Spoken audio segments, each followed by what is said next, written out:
오늘 함께 들을 하나님 말씀, 신약성경 사도행전 4장 32절에서 5장 11절입니다. 사도행전 4장 32절에서 5장 11절까지 교독하시고요. 마지막 5장 11절은 함께 읽겠습니다.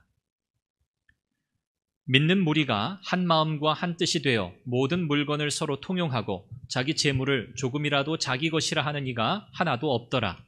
사도들이 큰 권능으로 주 예수의 부활을 증언하니 우리가 큰 은혜를 받아.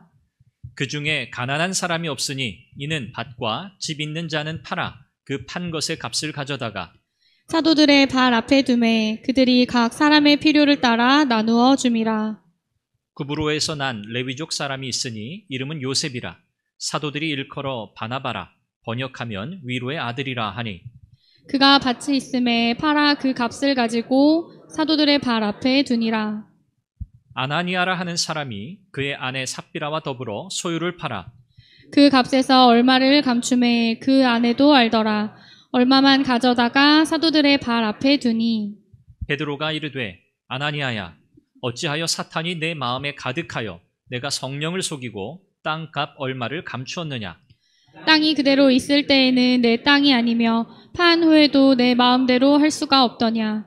어찌하여 이 일을 내 마음에 두었느냐? 사람에게 거짓말한 것이 아니요 하나님께로다. 아나니아가 이 말을 듣고 엎드러져 혼이 떠나니 이 일을 듣는 사람이 다 크게 두려워하더라. 젊은 사람들이 일어나 시신을 싸서 메고 나가 장사하니라. 3시간쯤 지나 그의 아내가 그 일어난 일을 알지 못하고 들어오니 베드로가 이르되 그 땅 판 값이 이것뿐이냐? 내게 말하라 하니 이르되 예 이것뿐이라 하더라. 베드로가 이르되 너희가 어찌 함께 꾀하여 주의 영을 시험하려 하느냐? 보라, 내 남편을 장사하고 오는 사람들의 발이 문 앞에 이르렀으니 또 너를 메어 내가리라 하니 곧 그가 베드로의 발 앞에 엎드러져 혼이 떠나는지라. 젊은 사람들이 들어와 죽은 것을 보고 메어다가 그의 남편 곁에 장사하니 온 교회와 이 일을 듣는 사람들이 다 크게 두려워하니라. 아멘. 아멘. 사도들은 세상의 위협, 권력 앞에서도 굴하지 않고 담대하게 예수 그리스도의 십자가 그리고 부활을 증거했습니다. 성령 충만하여 담대하게 복음을 전했던 거지요. 그 결과 어떻게 되었나요?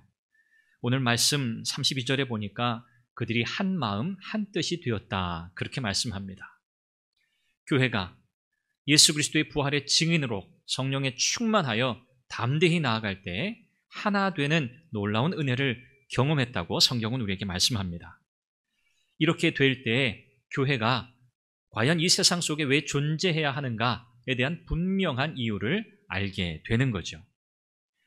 성령 충만한 공동체, 성령의 역사하심을 따라 이 복된 사명 감당하는 공동체, 초자연적인 성령 공동체, 이것이 바로 초대교회가 보여주는 교회의 모습이었습니다.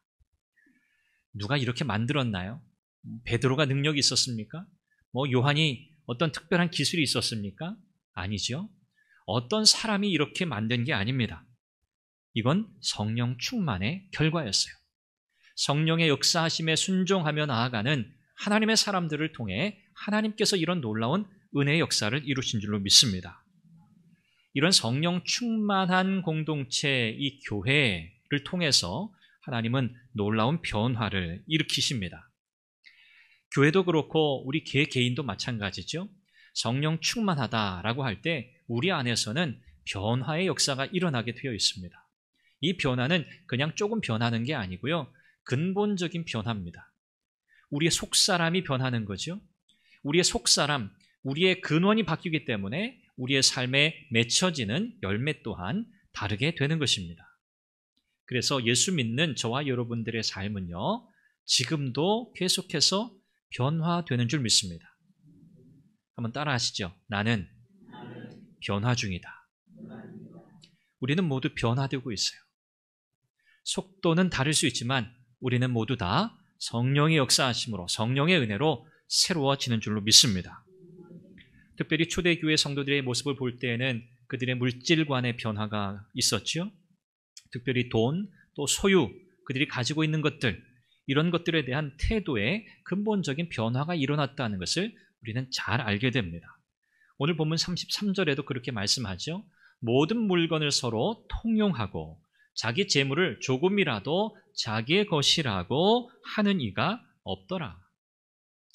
가난한 사람이 없으니 이는 밭과 집 있는 자가 팔아 그 판 것의 값을 가져다가 사도들의 발 앞에 두매 그들이 각 사람의 필요를 따라 나누어 줌이라.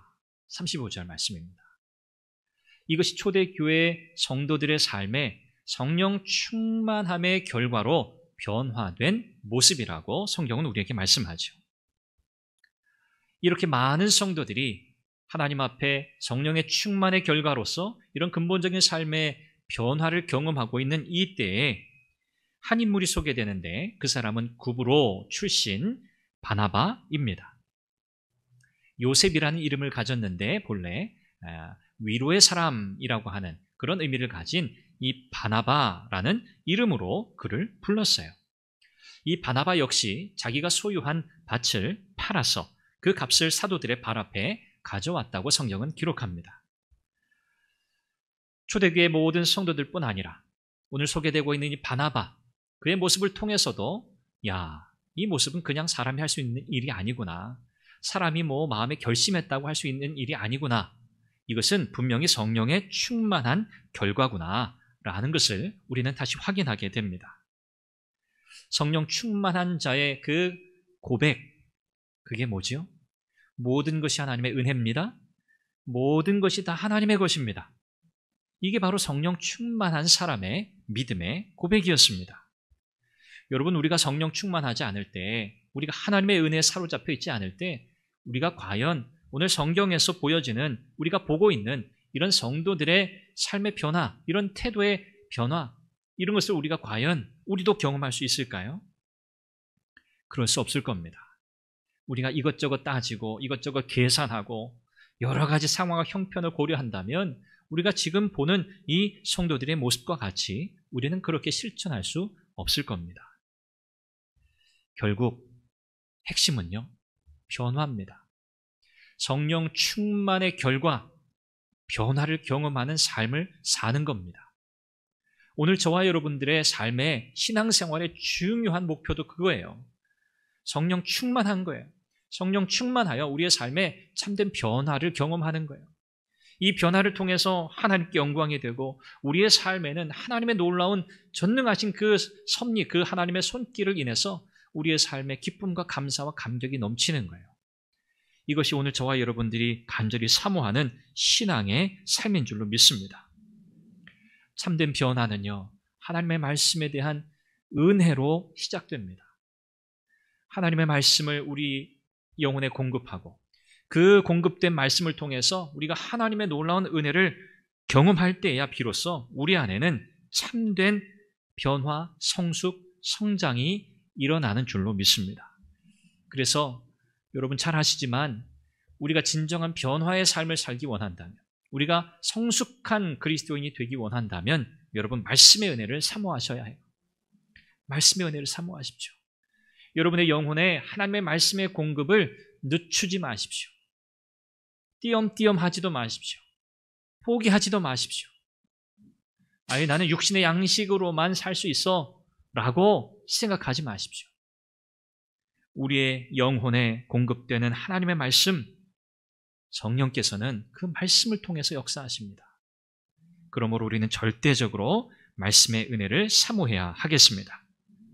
이렇게 참 아름다운 성령 충만한 우리 초대교회, 이 교회의 모습 얼마나 아름다워요. 정말 이런 교회의 모습을 우리도 가지면 얼마나 좋을까. 참 마음속에 바라게 되고 또 동경하게 됩니다. 이처럼 성령 충만하고 참 아름다워 보이는 이 예루살렘 교회에 충격적인 사건이 일어납니다. 그것이 바로 오늘 본문에서 우리가 함께 읽은 바로 그 사건입니다. 오순절 성령 강림 사건 이후로 교회가 내부적으로 맞이한 첫 번째 위기입니다. 외적으로는 이미 핍박을 받았어요. 그렇죠? 산헤드린 공의회를 통해서 세상의 권세와 힘을 통해서 외부에서 압력이 들어왔어요. 그러나 굴하지 않았고 담대하게 복음을 선포했어요. 그런데 이제 교회는 내적인 위기를 맞이하게 되는 겁니다. 그 내적인 위기, 그 사건, 그게 뭐죠? 우리가 잘 아는 아나니아와 삽비라 사건입니다. 교회가 항상 성령 충만하면 얼마나 좋을까요? 갈등도 없고 문제도 없고 고통도 없고 위기도 없고 늘 승승장구하면 얼마나 좋을까요? 그러나 성경은 그렇지 않다고 우리에게 말씀합니다.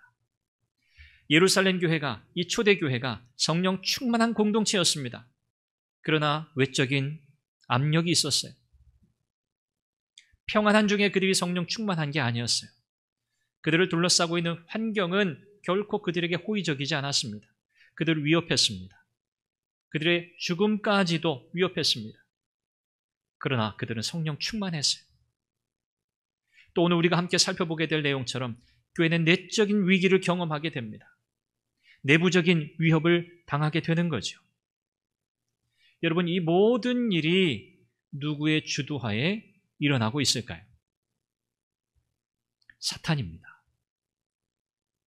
하나님의 백성의 공동체를 시기하고 무너뜨리려는 유일한 목표를 가진 존재죠.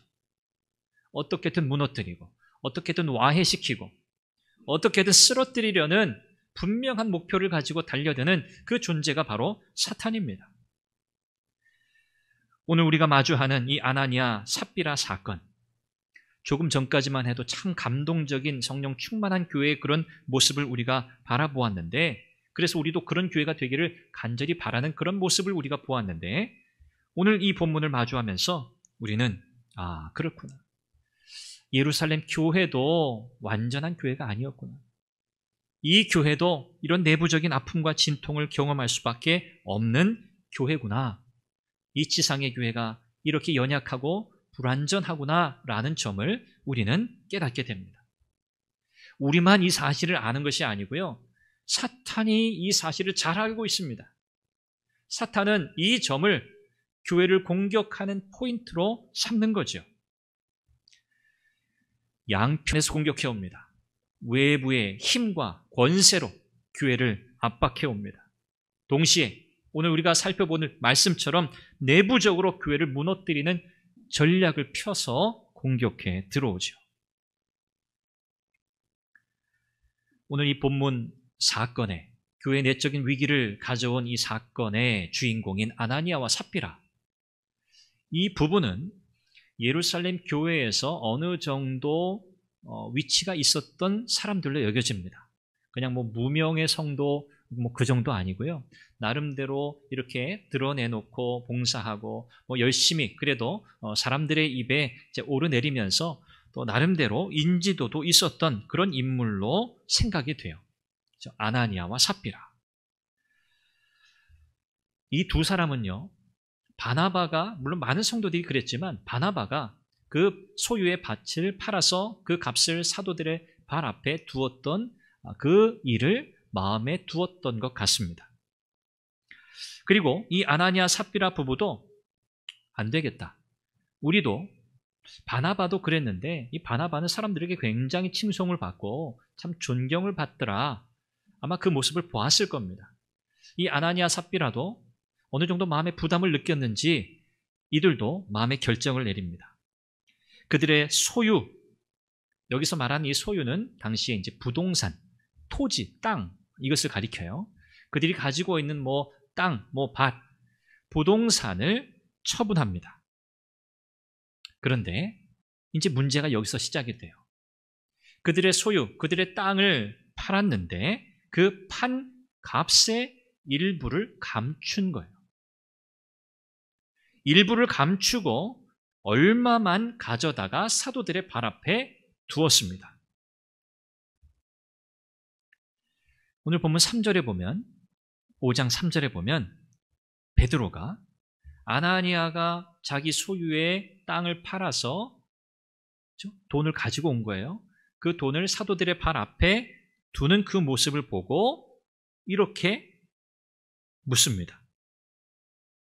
아나니아야, 어찌하여 사탄이 내 마음에 가득하여 내가 성령을 속이고 땅값 얼마를 감추었느냐? 여러분 좀 놀랍지 않으십니까? 베드로가 지금 점 보는 것도 아니고요. 그렇죠?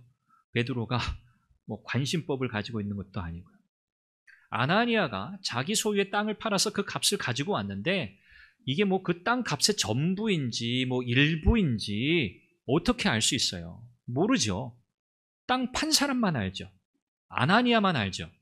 물론 그 안에 삽비라도 함께 한 일이니까 두 사람만 아는 일이에요. 그런데 베드로가 그 땅 판 값을 가지고 베드로 앞에 나왔을 때 그 아나니아에게 이렇게 얘기하는 거예요. 아유, 고맙습니다. 아유, 참 중요한 결정을 하셨네요. 큰 결단하셨네요. 교회를 위해서, 복음의 역사를 위해서 귀하게 쓰겠습니다. 이렇게 얘기한 게 아니에요. 어찌하여 사탄이 내 마음에 가득하여 내가 성령을 속였느냐는 거예요. 땅값의 얼마를 왜 감추었느냐는 거예요. 무슨 말이죠? 지금 아나니아가 거짓된 행동을 하고 있다는 거예요. 거짓말하고 있다는 거예요. 무슨 거짓말이죠? 땅을 팔았어요. 그 값이 있어요. 그 값의 일부만 가지고 사도들 앞에 두었어요. 그런데 뭐라고? 이것이 땅을 판 값의 전부입니다. 라고 사도들의 발 앞에 두는 거예요. 일부를 전부라고 얘기하고 있어요. 이게 아나니아의 잘못이었어요. 자기가 가지고 온 것, 사도들에게 가지고 온 그 돈, 이것이 땅 값의 전부인 것처럼 말한 것. 이게 문제였던 겁니다. 문제는요, 아나니아가 땅 판 값 전부, 전액을 가지고 오지 않았다. 이게 문제가 아니에요. 땅 판 거, 예를 들어서 1,000만 원이면 1,000만 원 다 갖고 와야지. 왜 당신 500만 원만 갖고 왔냐? 지금 이걸 문제 삼는 게 아니라는 거예요. 누가 땅 팔라고 그랬나요? 누가 팔라고 그랬어요? 아니에요. 자발적으로 하는 거예요. 이 예루살렘 교회 성도들은 자발적으로 했어요, 다. 바나바도 마찬가지입니다. 누가 옆에서 옆구리 쿡쿡 찔러가지고 땅 팔아, 집 팔아, 이거 다 갖다 바쳐.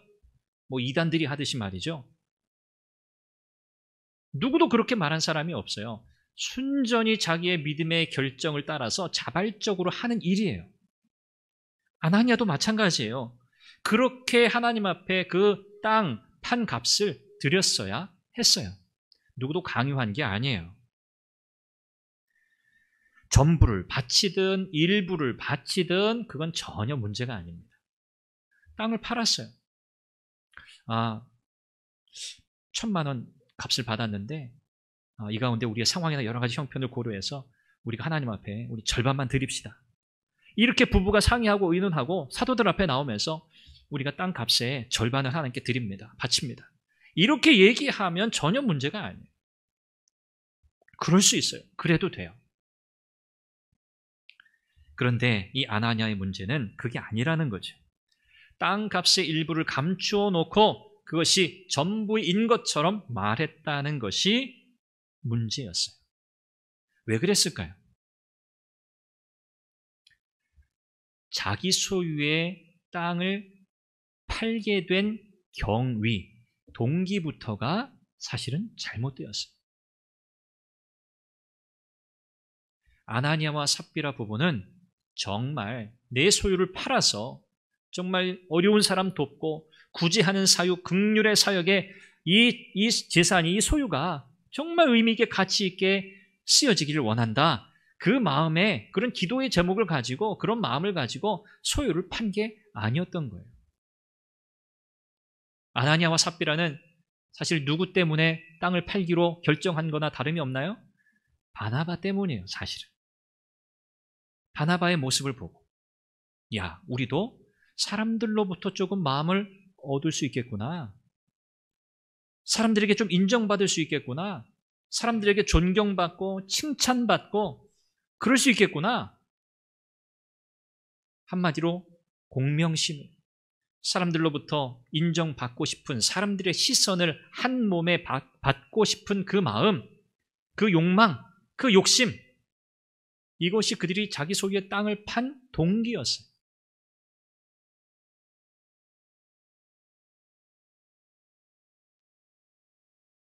이러한 마음을 아마 성령께서 베드로에게 이런 지혜와 깨달음을 주셨겠죠. 사탄이 내 마음에 가득하구나 라고 말합니다. 사탄이 내 마음에 가득하구나. 여기 가득하다라고 하는 이 단어는 성령 충만하다라고 할 때 사용되는 똑같은 단어입니다. 플레로라고 하는 단어예요. 성령 충만할 때도 이 단어를 써요. 여기 지금 베드로가 사탄이 내 마음에 가득했다, 이 말은 다시 말해서 뭐예요? 성령 충만이 아니라 뭐 충만이에요? 여러분 그런 표현 들어보셨어요? 사탄 충만. 네, 사탄 충만이라는 말이에요. 지금 이 말이. 내 마음에 지금 사탄으로 충만했구나. 그 표현, 똑같은 표현이에요. 그렇게 번역해도 전혀 문제가 안 돼요. 내 마음에 사탄이 충만하구나. 이 말을 조금 더 그 의미를 살려서 다시 표현해 보면, 아나니아야, 왜 너는 사탄이 내 마음에 충만하도록 내버려 두었느냐? 그 말이에요. 사탄이 너의 마음을 지배하도록, 너의 마음을 가득 채우도록 너는 왜 가만히 보고만 있었느냐? 내버려 두었느냐? 라고 책망하는 거예요. 여기서 우리가 또 중요한 사실을 발견합니다. 사탄은요, 자기 마음대로 우리의 마음에 강제로 들어올 수 없어요. 우리의 마음에 강제로 들어올 수 있는 존재가 아닙니다. 여러분 창세기에 인간의 타락을 기록하는 창세기 2장, 3장 그 내용을 여러분 보세요. 2장을 시작하면서 뱀이 하와를 유혹합니다. 사탄이잖아요. 사탄의 역사잖아요. 왜 유혹이라는 도구를 씁니까? 그냥 자기가 삐집고 들어가면 되지. 그럴 수 없기 때문에 그래요. 사탄은 전능자가 아니에요. 하나님이 아닙니다. 그러나 물론 영적 존재예요. 사탄은 자기 마음대로 우리의 마음을 점유할 수 없어요. 우리의 마음에 들어와서 강제적으로 자리를 피고 우리를 지배할 수 없단 말이에요. 사탄은 반드시 우리의 마음을 사로잡는 수단, 통로를 사용해요. 하와에게도 그랬고 오늘 본문의 아나니아와 삽비라에게도 똑같은 방법을 사용했던 거예요. 그게 뭐죠? 여러 통로가 있어요. 그 중에 아나니아와 삽비라의 통로가 된 것이 뭘까요? 시기심입니다. 시기심. 누구를 시기하는 거예요? 바나바를 향한 시기예요, 사실은.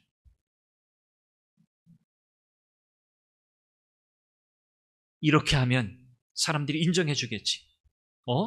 저 바나바를 사람들이 굉장히 우러러보네. 저 사람 위로하는 사람이라고, 격려자라고.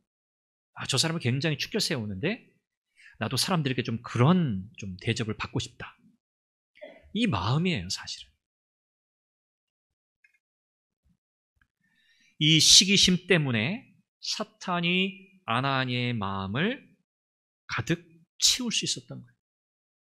이 시기심을 빌미로 사탄이 아나니아의 마음에 자리를 잡게 된 겁니다.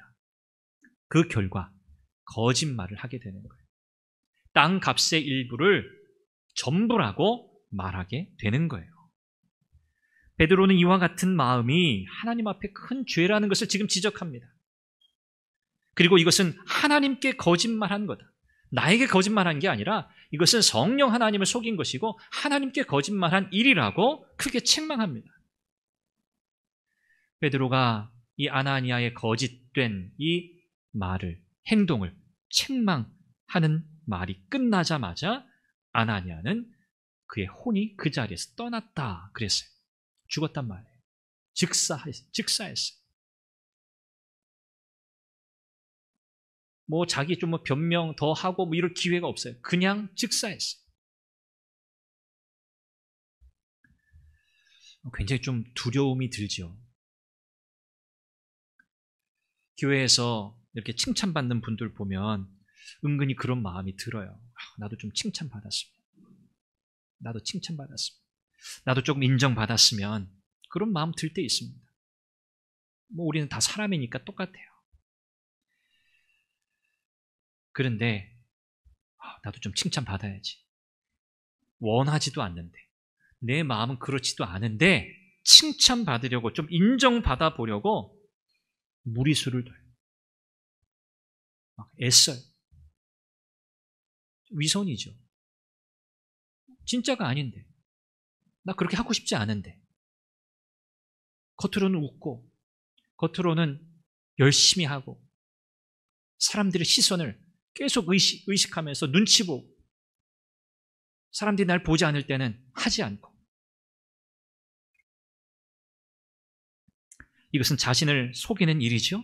뿐만 아니라 나와 함께 신앙생활하고 있는 지체들을 속이는 일이고 믿음의 공동체인 교회를 속이는 일이고 오늘 이 본문의 말씀에 비추어 본다면 성령 하나님을 속이는 일과 다름이 없다는 거예요. 부러워할 수 있어요. 나도 좀 그랬으면. 이것이 긍정적으로 작용할 수도 있어요. 그러나 이것이 늘 그렇게만 작용하는 게 아니에요. 나도 정말 열심히 내가 참 신앙생활 잘해서 참 하나님께 내가 인정받고 하나님께 인정받으면 사람들도 나를 인정해주고 격려해주지 않겠습니까? 뭐 사람들의 인정과 격려와 지지를 받는 것 이것이 목표다, 목적이다. 뭐 그렇다면 문제는 달라지겠지만 오늘 이 말씀이 우리에게 중요한 경각심을 가져다 줘요. 3시간쯤 지났습니다. 아나니아의 아내 삽비라가 이제 교회로 오는 거예요. 베드로에게 옵니다. 남편에게 일어난 일을 알지 못했어요. 이미 마음 한편에는 이런 마음을 가지고 오고 있었겠죠. 남편이 먼저 사도들 앞에 가서 그 땅 판 값을 이미 다 드렸으니 아마 얼마나 칭찬받고 있을까. 얼마나 이렇게 존중받고 얼마나 사람들에게 이렇게 자랑하고 그러고 있을까. 나도 이제 한 3시간 지났으니까 이쯤 가면 사람들이 나를 막 열렬히 환영해주고 어떻게 그렇게 큰 결정을 하셨느냐고 어떻게 그렇게 정말 큰 결단을 하셨느냐고 너무너무 정말 멋지다고 그렇게 나를 좀 칭찬해주고 축켜 세우지 않겠는가. 이런 마음을 가지고 아마도 삽비라 역시 베드로에게 나아갔을 거예요. 사람들 무리 틈으로 갔을 거예요. 그런데 베드로가 삽비라를 보자마자 이렇게 묻습니다. 8절에. 뭐라고요? 어서 오세요. 안녕하세요. 뭐 잘 지냈어요. 별일 없었어요. 뭐 이런 인사가 아니에요. 그냥 보자마자 하는 말이 뭐예요? 그 땅 판 값이 이것뿐이냐? 내게 말하라. 베드로는 이미 다 알고 있어요. 땅 판 값이 그게 전부가 아니라는 것을 알고 있다 이 말이에요. 삽비라가 이 베드로의 질문에 너무 슬프게도 뭐라고 대답합니까? 예, 이것뿐입니다. 그게 전부 맞습니다. 라고 대답해요. 이에 베드로가 삽비라를 향해서 9절에 이렇게 말해요. 너희가 어찌 함께 꾀하여 주의 영을 시험하려 하느냐? 보라, 내 남편을 장사하고 오는 사람들의 발이 문 앞에 이르렀으니 또 너를 메어 내가리라. 이 말이 떨어짐과 동시에 삽비라는 역시 그 자리에서 즉사 죽고 맙니다. 참 이름대로 못 살았어요. 이 두 사람 다. 아나니아, 하나님은 은혜로우시다. 그런 뜻이거든요. 삽비라, 아름답다. 그런 뜻이에요. 하나님의 은혜를 받은 자, 하나님의 사랑을 받은 자, 그래서 참 아름다운 삶을 살아야 할 인생. 그들은 자기의 이름값도 하지 못하고 성령 하나님을 속인 그 죄로 즉사하는 그런 하나님의 심판을 받고 말았습니다. 삽비라에게는 어떻게 생각하면 회개할 기회가 있었어요. 베드로가 기회를 준 거거든요. 내가 알고 있다는 거예요. 이게 전부가 아니라는 거 알고 있어요. 거짓말이라는 거 알고 있어요. 삽비라가 그때 마음의 두려움을 느끼고 사실은 전부가 아닙니다 라고 그가 이실을 짚고 했다면 그에게 살 길이 열렸을지도 몰라요.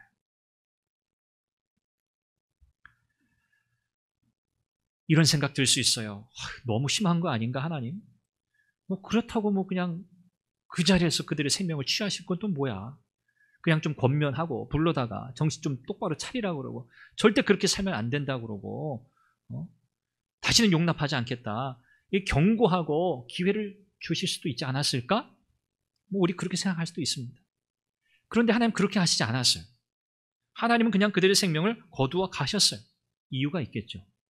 그냥 우리 생각 같으면 그래 주셨으면 잘하지 않았을까 싶지만 아니었어요. 하나님의 뜻은 그게 아니에요. 이제 이 예루살렘 교회는요, 교회 모델이잖아요. 신약 교회 모델이거든요. 하나님께서 이제 새로운 역사를 열어가시는 그 모델로 삼으신 것이 예루살렘 교회예요. 이 교회는 좋은 본보기가 되어야 해요. 하나님께서 아나니아와 삽비라의 일로 그들의 죄를 절대로 용납하지 않으시고 교회는 어떤 공동체여야 하는가에 대해서 분명하게 가르치시기 위해서 하나님이 아나니아와 삽비라의 이 사건으로 그들의 생명을 거두어 가심과 동시에 이 교회 교인들에게 중요한 교훈을 주고 계시는 거예요. 교회는 하나님을 거스리는 죄, 불순종의 죄, 하나님을 속이는 죄가 결코 용납받지 못한다는 거예요. 하나님 그 죄에 대해서 반드시 심판하신다는 사실이에요. 교회는 어떤 공동체가 되어야 하는가를 분명히 가르치고 계시죠. 순결한 공동체, 거룩한 공동체, 하나님의 진리, 교회의 순수성을 훼손하는 일을 하나님은 용납하지 않으시겠다는 중요한 교훈이에요. 사랑하는 여러분, 교회를 무너뜨리는 우리의 적은 사탄입니다. 우리의 신앙생활, 우리의 모든 경건의 삶을 무너뜨리는 적은 사탄입니다. 사탄은 외적으로, 내적으로 공격해 옵니다. 오늘 우리가 성령 충만해야 하는 이유가 뭔가? 성령으로 충만하지 않으면 이 사탄의 내적, 외적 공격에 당해낼 수 없기 때문에 그렇습니다. 당해낼 수 없어요. 성령의 다스리심, 성령의 지배, 성령의 충만한 은혜 가운데 우리가 살지 않으면 우리는 반드시 사탄의 유혹에 넘어가게 되어 있어요. 이것이 우리의 취약점이에요. 그래서 우리는 무엇보다 마음과 생각을 지키는 일에 힘을 다해야 합니다. 마음과 생각을 지켜야 돼요. 잠언 4장 23절 이렇게 말씀하죠. 무릇 지킬 만한 것보다 내 마음을 지키라. 왜요? 생명의 근원이 여기서 나기 때문이라. 생명이 걸린 문제예요. 뭐가요? 마음을 지키는 일. 내 마음인데 내 마음대로 생각하면 되지 그게 생명과 관련된 일이야? 아니요, 그렇지 않아요. 생명과 관련된 일이에요. 사탄은요, 우리의 욕망을 자극합니다. 우리의 상처와 고통과 과거의 아픈 경험을 계속 떠올리게 하고요. 거기에 매이게 하고요. 그걸로 우리의 발목을 붙잡아요. 그것 때문에 우리의 마음에 계속 두려운 마음을 불어넣습니다. 그러면서 우리의 현재, 지금을 불행하다고 생각하게 만들어요. 야, 너 과거의 삶을 봐봐. 너의 과거에 이런 삶의 흔적들 너무 아프고 힘들고 고통스럽고 너무 괴로운 일들이 너무 많았잖아. 야, 너의 앞으로 지금 너의 현재를 봐. 너의 미래를 생각해봐. 크게 다를 게 있을 것 같으니? 우리의 마음에 지속적으로 이렇게 절망감을 불어넣어요. 난 불행하다. 난 불행해. 난 과거에도 그랬고 난 지금도 그래. 앞으로도 난 그럴 거야. 라는 마음을 지속적으로 불어넣는 거예요. 여러분, 운전하실 때 사이드 미러만 보고 혹은 룸 미러만 보고 운전하실 수 있으세요?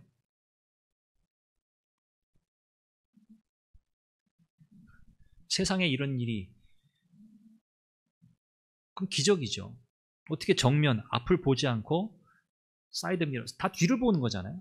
뒤만 보고 어떻게 운전할 수 있어요? 운전 못해요. 사고 나요. 그냥 바로 그냥 사고 나서 죽는 거예요. 여러분, 사탄의 공격은 분명하고요. 실제입니다. 목표는 딱 한 가지예요. 우리의 신앙생활을 무너뜨리는 거예요. 우리의 자존감 떨어뜨리는 거예요. 우리의 인격을 완전히 박살내는 거예요. 관계를 깨트리는 거예요. 우리의 욕망을 부추기는 거예요. 분명해요. 여러분, 우리가 여기 어떻게 맞설 수 있습니까? 방법은 하나밖에 없어요. 성령 충만한 거예요. 성령 충만의 시작은 어디서 시작됩니까? 오늘 저와 여러분들의 신분을 분명히 인식하는 데서 시작하는 거예요. 여러분, 우리는 누구예요? 우리는 예수 그리스도 안에 있는 하나님의 자녀입니다. 이게 우리의 신분이요, 정체성이에요. 고린도후서 5장 17절 말씀 여러분 잘 아시잖아요. 그런즉 누구든지 그리스도 예수 안에 있으면 새로운 피조물이라. 저와 여러분들은 새로운 존재가 되었어요. 이전 것은 지나갔으니, 여러분 과거는 다 지나갔어요. 지금 사탄은 계속 과거 들먹이면서 우리를 붙들어요. 발목 잡아요. 그러나 그리스도 안에 있는 우리는 새로운 존재가 되었고, 이전 것은 다 지나갔어요. 끝났어요. 완료형이에요. 보라, 새 것이 되었도다. 이것이 우리의 정체성, 신분이에요. 여기서 시작되어야 해요. 이사야 43장 18절 말씀도 이렇게 우리에게 말씀해요. 이거 여러분 기억하세요. 이전 일을 기억하지 말며 옛날 일을 생각하지 말라. 너희 하나님의 백성이거든. 너희 그것만 생각해. 나는 너의 하나님이야. 너희는 나의 백성이야. 자꾸 과거가 발목 잡는 거예요. 자꾸 옛날 일이 떠오르는 거예요. 사람이 하루에 얼마나 많은 생각할까? 개수를 헤아려 본다면 어떤 이제 심리학자가 그런 연구를 했다죠. 5만 가지에서 6만 가지 생각을 한대요. 그래서 5만 가지라는 표현이 있나 봐요. 5만에서 한 6만 가지 정도 생각을 한대요. 평균적으로 사람이. 그런데 그 생각들 중에 긍정적으로 생각하는 게 몇 퍼센트 정도 될 것 같으세요? 자, 많을까요? 적을까요? 네. 25%. 긍정적으로 생각하는 게 25% 정도. 나머지 75%는 다 부정적인 생각하는 거예요. 그 5만 가지 생각하는데.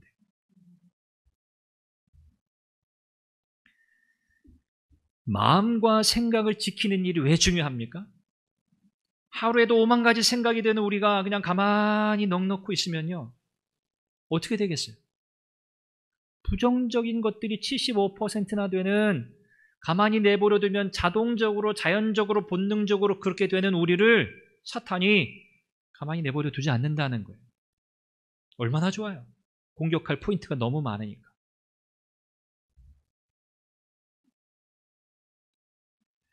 누구나 예외가 없이 그렇게 되는 거예요. 결론을 맺습니다. 그래서 우리가 성령 충만하기 위해서는요, 두 가지 힘써야 돼요. 여러분 다 알고 계시는 거예요.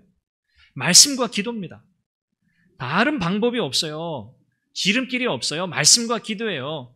시편 119편 9절 11절에서 여러분 이 말씀 기억하시죠? 청년이 무엇으로 그 행실을 깨끗하게 하리이까? 주의 말씀만 지킬 것이니이다. 예전 성경에는 주의 말씀을 따라 삼갈 것이니이다 그랬어요. 주의 말씀을 따라 지킬 따름이니이다. 내가 전심으로 주를 찾았사오니 주의 계명에서 떠나지 말게 하소서. 이게 우리의 기도가 되어야 합니다. 하나님, 하나님의 말씀에서 벗어나지 않게 해주세요. 하나님 말씀에서 떠나지 않게 해주세요. 이유는 뭐예요? 내가 주께 범죄하지 아니하려 하여 주의 말씀을 내 마음에 두었나이다. 여러분, 하나님의 말씀이 우리의 마음과 생각을 지킵니다. 하나님의 말씀이 우리 안에 거할 때 하나님의 말씀이 우리를 보호하는 거예요. 내가 주께 범죄하지 않는 유일한 방법을 알았는데 그것은 하나님의 말씀을 내 속에 두고 사는 길뿐입니다. 라고 지금 고백하고 있는 겁니다. 두 번째는 기도입니다. 우리 주님께서 겟세마네 기도하러 가시면서 제자들에게 부탁하신 말씀 여러분 기억하십시오. 얘들아, 시험에 들지 않게 깨어 기도해라. 기도하지 않고는 시험에 들 수밖에 없다는 말이에요. 빌립보서 4장 6절 7절 말씀 여러분 아시죠? 기억하시죠? 아무것도 염려하지 말고 오직 모든 일에 기도와 간구로 너희 구할 것을 감사함으로 하나님께 아뢰라. 그리하면 모든 지각에 뛰어난 하나님의 평강이 그리스도 예수 안에서 너희 마음과 생각을 어떻게 지키시리라. 할렐루야. 기도가 아니고서는 이 마귀의 유혹 시험을 이길 방법이 없어요. 우리의 마음과 생각을 하나님께서 지켜주신대요. 어떻게 할 때? 우리가 하나님 앞에 믿음으로 기쁨으로 기도하며 나아갈 때 하나님 우리의 마음과 생각을 지키신다고 약속하셨어요. 사랑하는 여러분, 우리는 신앙생활을 잘 해나가야 됩니다. 그러나 우리의 적이 있다는 것을 우리가 잊어버리면 안 돼요. 우리의 대적은 우리를 그냥 두지 않아요. 호시탐탐 노려요. 우리를 흔들어 놓아요. 무너뜨려요. 주저앉게 만들어요. 실망하고 낙심하고 좌절하게 만들어요. 그것이 무엇을 통해서든 우리의 현실을 마주할 때마다 절망적이게 만들어요. 희망이 없는 것처럼 불평하게 만들어요. 비관적으로 만들어요. 이것은 모두 다 사탄의 일이에요. 여러분 혹시 우리의 삶 가운데 그런 열매들이 나타나고 있습니까? 여러분 멈추어 서십시오. 그리고 하나님 앞에 엎드리십시오.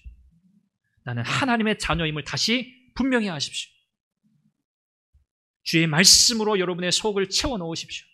하나님의 말씀으로 여러분의 영혼을 지키십시오. 하나님의 은혜를 구하며 여러분의 마음과 생각을 주의 성령께서 다스려 주시고 지켜주시기를 간구하십시오. 이것이 성령 충만한 삶이에요. 성령 충만한 곳 말씀 충만이요. 성령 충만한 곳 기도의 충만입니다. 오늘 저와 여러분들의 삶이 하나님의 말씀으로 기도로 성령 충만하여서 정말 우리를 향한 내적인 외적인 그 어떤 공격 앞에서라도 우리가 물러서지 않고 주눅들지 않고 움츠러들지 않고 담대하게 맞서 싸워 승리하는 복된 신앙의 삶을 힘있게 살아가시기를 주님의 이름으로 축원합니다. 기도하겠습니다. 우리 같이 함께 기도하죠. 하나님, 참 아름다운 예루살렘 교회 성령 충만한 공동체를 우리가 바라보고 있는데 그들 가운데 참 외적인 압력과 더불어 내적인 이런 위기들을 하나님 우리가 마주했습니다. 성령 충만하지 않을 때 우리는 그 누구라도 아나니아가 삽비라가 될 수 있습니다. 하나님, 우리의 마음과 생각을 지키게 하여 주옵소서. 하나님의 말씀으로 채워주시고 하나님 주의 말씀 의지하여 믿음으로 기도하며 나아가는 성령 충만한 삶을 힘써 살아가게 하여 주옵소서. 우리가 이 제목 가지고 한번 같이 소리내어 기도하겠습니다. 자비하신 아버지 하나님, 하나님께서 오늘도 주의 말씀을 통해서 우리에게 권면하시고 우리에게 교훈하시고 우리에게 경계하시니 하나님 감사합니다. 하나님, 참 우리가 왜 성령 충만한 삶을 살아야 할지 하나님 오늘 이 말씀을 통해서 우리가 깨달았습니다. 아나니아와 삽비라 사건을 통해서 이 예루살렘 교회는 처음으로 내적인 위기를 경험했습니다. 하나님, 하나님을 속인 자, 성령을 속인 자 아나니아는 그 일로 인하여 하나님 즉시 하나님 앞에 죽음을 당하고 말았습니다. 하나님 아버지, 하나님 교회의 순수성 훼손한 일, 하나님을 속이는 일, 하나님 우리의 욕심과 우리의 이기심에 사로잡혀서 하나님 우리의 욕망을 추구하며 나아갈 때 사탄은 그것을 빌미로 우리의 삶에 자리를 잡고 우리의 삶을 좌지우지하려고 하는 이 사탄의 악한 계획이 있음을 우리는 기억하게 하여 주옵소서. 하나님 그러나 우리에게는 예수 그리스도 십자가 부활의 능력이 있습니다. 예수 그리스도의 보혈의 능력이 있습니다. 하나님 우리가 믿음으로 나아갈 때 하나님의 말씀 붙들고 나아갈 때 하나님께서 우리의 마음과 생각을 지키실 뿐 아니라 우리로 하여금 승리하게 하실 줄로 믿습니다. 하나님 성령 충만한 곳 말씀에 충만하며 성령의 충만함은 곧 기도의 충만함이니 하나님 날마다 성령의 인도하심에 순종하며 하나님 우리를 흔들어 놓으려는 악한 사단의 어떤 괴기에도 흔들리지 않고 하나님께 시선을 고정하고 성령 충만한 삶을 힘써 살아가게 하여 주옵소서. 주의 자비와 긍휼을 구합니다. 하나님 역사하여 주옵소서. 하나님 아버지, 오늘 주의 말씀으로 우리에게 다시 한번 도전하시고 하나님 성령 충만해야 할 이유에 대해서 깨닫게 하심을 감사합니다. 하나님, 악한 사단은 우리를 흔들어 놓습니다. 우리를 넘어뜨리려고 합니다. 시간만 된다면, 기회가 된다면 우리를 공격하고 넘어뜨리려고 합니다. 하나님 영적 싸움이 있는 것을 우리가 기억하고 성령으로 충만케 하옵소서. 하나님의 말씀으로 충만케 하시고 기도로 충만케 하옵소서. 그래서 우리의 과거나 우리의 상처나 아픔이나 어떤 상황에 매이거나 흔들리지 않게 하시고 하나님께 시선을 온전히 고정하고 성령 충만한 삶을 힘써 살아가도록 도와주옵소서. 예수님의 이름으로 기도합니다. 아멘.